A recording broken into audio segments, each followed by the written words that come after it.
L'excision ou la fuite, Kadi a fait le choix quand ses parents, des ressortissants de Côte d'Ivoire résidant à New York, ont tenté de l'envoyer en vacances au pays pour se faire exciser, car aux États-Unis, la pratique est illégale.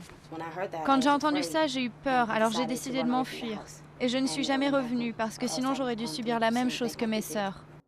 Entre 100 et 140 millions de femmes seraient excisées dans le monde. Selon les défenseurs de cette coutume vieille de 5000 ans, l'ablation du clitoris préserve la virginité des femmes et la chasteté avant le mariage.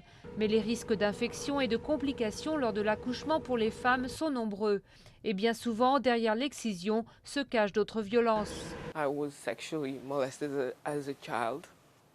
J'ai été abusée sexuellement quand j'étais petite.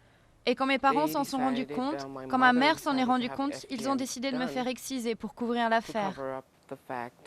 Au nom du multiculturalisme, l'Académie de pédiatrie américaine a proposé récemment que les médecins puissent entailler le clitoris des petites filles à l'aide d'une aiguille.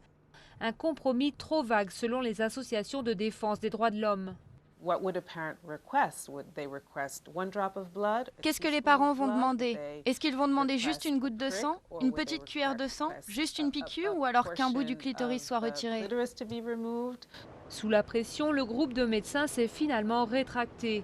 De son côté, le Congrès a proposé une loi rendant illégal l'envoi des femmes hors des États-Unis pour être excisées ailleurs, une mesure surtout symbolique dont l'application paraît difficile.